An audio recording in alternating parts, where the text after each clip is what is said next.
Hello, Man in Gray here with another Man in Gray book review. Today's book is The Complete Peanuts, 1971-1972 by Charles Schulz, published in 2009 by Fantagraphics. It's 330 pages by Charles Schulz, and it contains an introduction by Kristen Chenoweth. Charles Schulz started drawing the Peanuts comic strip in October of 1950. He drew his last strip in February of 2000. He actually died the day before his final strip ran. So in that almost 50-year career, he drew Peanuts comic strips. He drew almost 18,000 of the Peanuts comic strips.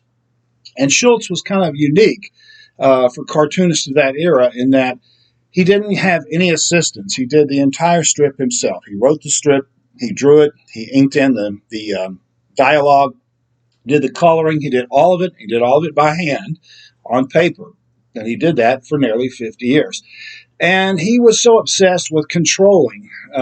He had a vision for Peanuts, and he had such an obsession with control that he even told his family and friends, don't tell me any ideas for the strip. Don't try to give me gags. Don't tell me any ideas because I won't use them. I have to do this myself.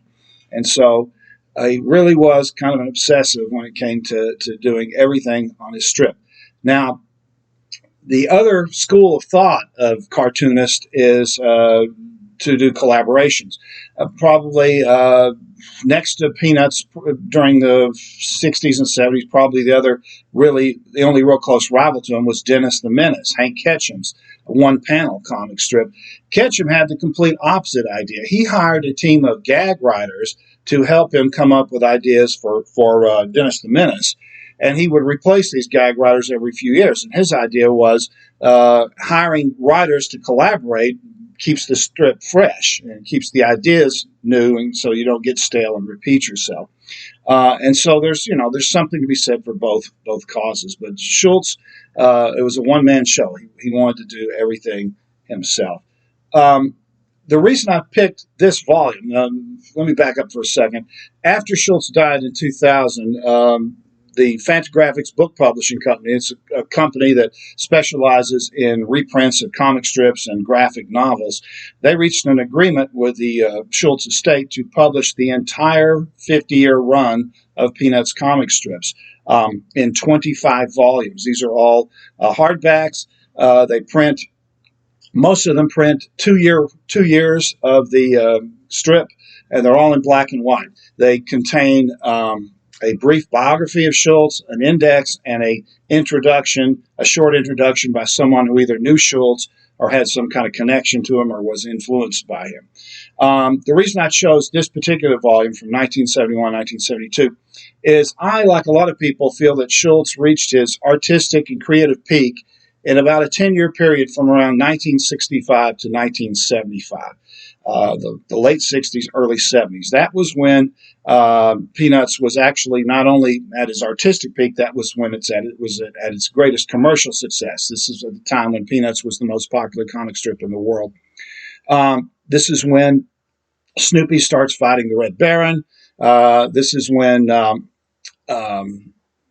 you also see Snoopy doing all these other fantasy characters, becoming a writer, becoming the college student, Joe Cool, and so forth.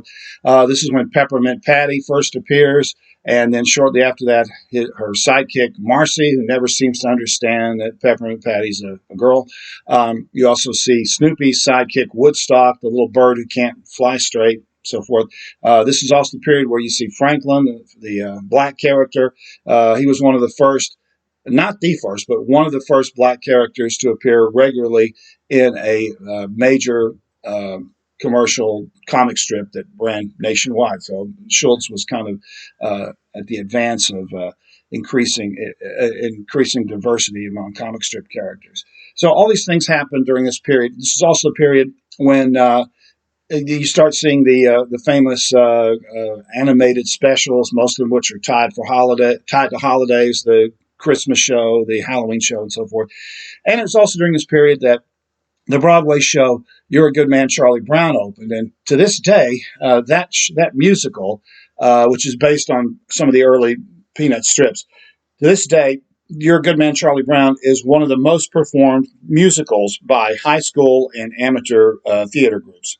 And the reason Kristen Chenoweth is introducing this particular book is that she starred as Sally in the 1998 revival of You're a Good Man, Charlie Brown.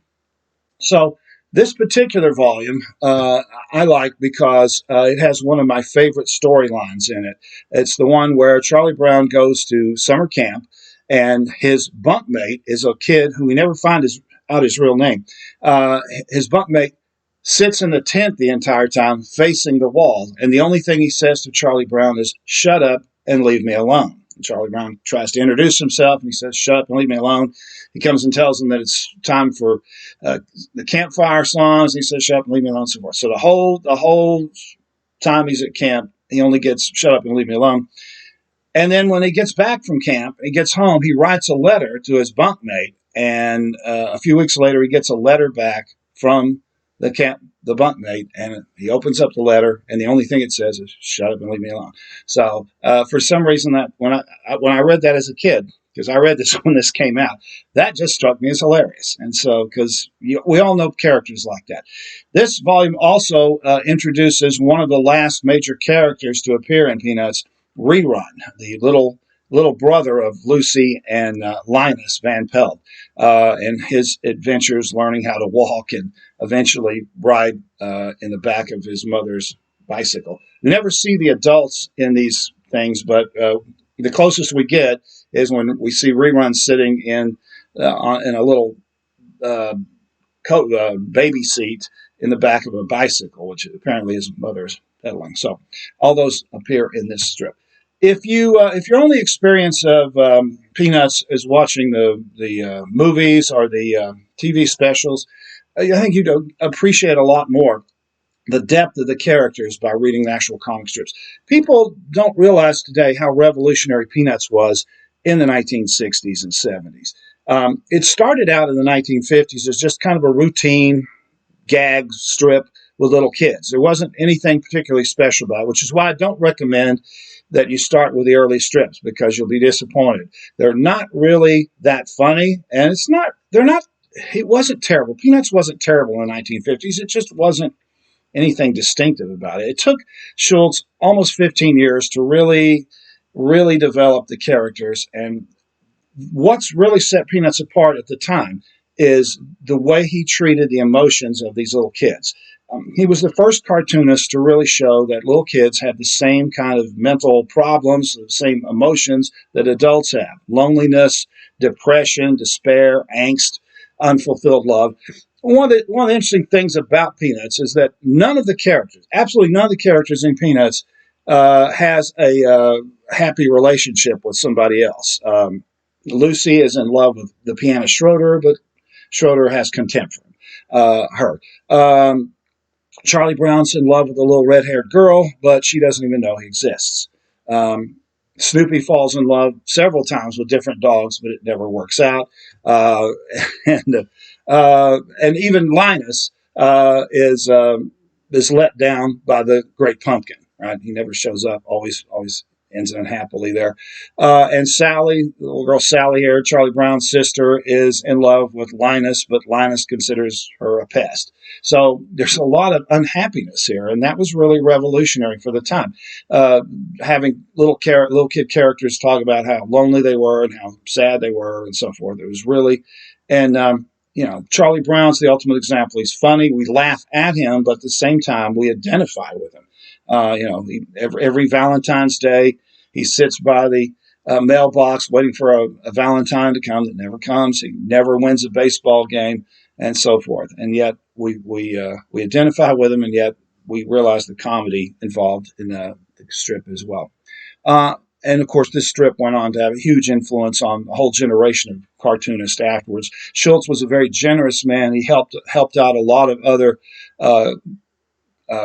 budding comic strip artists. He gave advice. He even gave money to some people. He did a lot to help boost the comic book industry or comic strip industry. And he had a big influence on a lot of comic strip artists.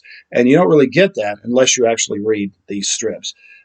He also was even though he was an introvert, didn't appear in public a lot, he was not shy about promoting products. Uh, there were when the Peanuts was at its peak in the 60s and early 70s, there were Peanut stuff everywhere. There was watches, blankets, T-shirts, lunch boxes.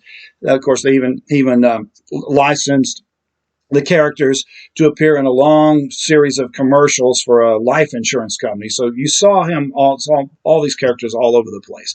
And he made probably more money licensing than he did off the actual sales of books and syndicating the strip. Anyway, and if you have read these strips as a kid, like I did, you'll have a lot of nostalgia going back and reading these. And in some ways, it's actually better if you're an older person because there's a lot of topical references that a lot of younger people wouldn't get. For example, in here, there's a section where they fret over the metric system because in the early 70s, a law was passed by Congress saying that by 1980, I think it was 1980 or 84, we were going to switch over to the metric system. We were going to abandon inches and feet and miles and go that. And then, of course, what happened is when Ronald Reagan became president, he had the law changed where it said, we'll switch to the metric system eventually, but it didn't have a timeline. Of course, we never switched. So that's one of those little topical things that pops up here and there that older readers will appreciate.